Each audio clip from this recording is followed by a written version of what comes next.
Hi everyone, how you doing? Hope you had a good day today. It's been a bit rainy and drizzly today, hasn't it?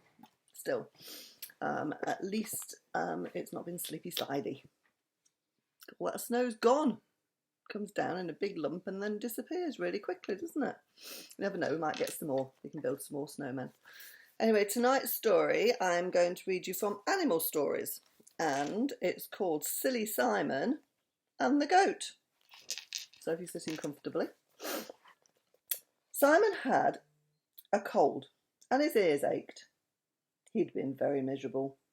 Now he was better and up and again, but he was rather deaf, and it was horrid. "You'll be able to go to school again tomorrow," said his mother. "That will be nice for you.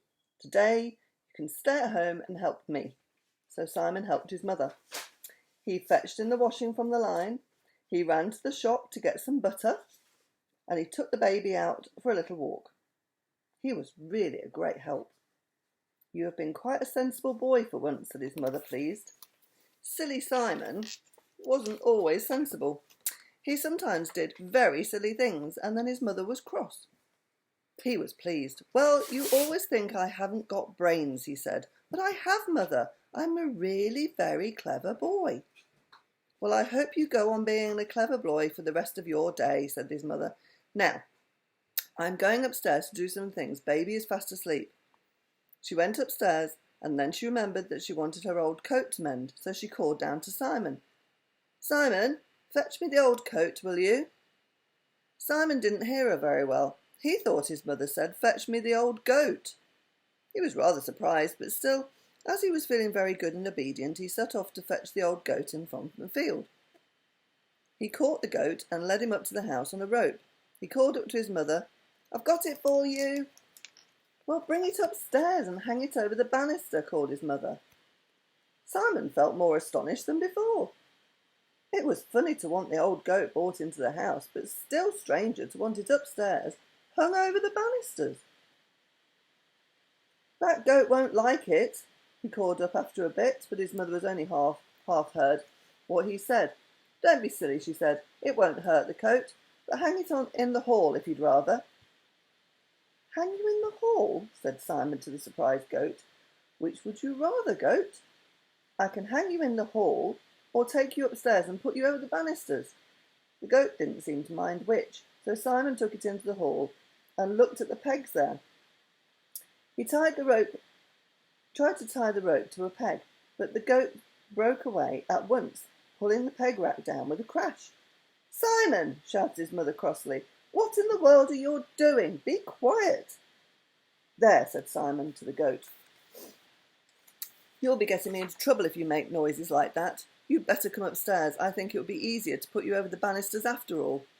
So the goat was dragged upstairs.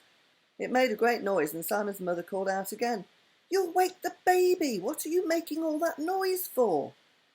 "I'm dragging the goat up," panted Simon. "It won't come." "A goat isn't as heavy as all that," said his mother crossly. "What a fuss to make, to be sure. I hope you're not dragging it on the floor." Simon at last got the goat to the top of the stairs. He tried to get it across the banister, but the goat simply wouldn't go. As far as Simon lifted it up one end, it slipped to the ground the other. It was the most annoying goat. "Simon, whatever are you doing out there?" called his mother. "Why can't you be quiet?" "There," said Simon to the goat fiercely. "You'll get me in trouble if you don't behave. Now just let me put you across the banisters." But it was no good. The goat wouldn't be at all helpful. It clattered with its 4 feet. It slid here and there, and was altogether most obstinate. It suddenly got very tired of Simon and backed a little away, put its head down and ran at Simon, caught him full on its head. It butted him hard, and Simon rose in the air with a yell, sailed down the stairs, and landed at the bottom with a crash. He howled loudly, and the baby woke up and yelled too. Simon's mother flung open the door and to glare at Simon, but instead she found herself glaring at an old goat, who glared back and looked as if he might butt her at any moment. Simon's mother hurriedly stepped back into the room and shut the door. She called through it, "You bad boy, Simon! How dare you bring that old goat up here? Take him back to the field at once." "Well, you told me to bring him here and hang him over the banisters," wailed Simon. You did. "Oh, "Oh, you foolish, silly, stupid boy," cried his mother. "I told you to fetch my old coat. I wanted to mend it. Why did I ever say you were good and sensible today?" The goat trotted neatly downstairs and into the hall. It went into the kitchen and out of the back door. It had had enough of Simon and Simon's mother and the crying baby. "It's gone," said Simon, "but oh, mother, it's taken a rug with it to eat." "Oh, has it?" cried his mother, and shot out of the room down the stairs to catch the goat, but she was too late. The goat had eaten the rug. Then Simon got sent up to his room, and he was very upset about it. "I tried to be good and sensible and obedient, and this is what I get for it," he wept. "I'll never try again." "Well, if you do things like that when you're trying to be good, you better stop," said his mother. Poor Simon. You wouldn't think anyone would be so silly, would you? Fancy taking an old goat up the stairs. I'd like to have been there when he was trying to hang it on the banisters. Silly Simon. So the story was right, Silly Simon and the goat, wasn't it? Anyway, I hope you enjoyed that. Sleep well. I love you loads and loads. I'll see you again tomorrow. So, night-night Ruby, night-night Max, night-night Atty, and night-night Torben. Be good. I love you loads. I'll see you tomorrow.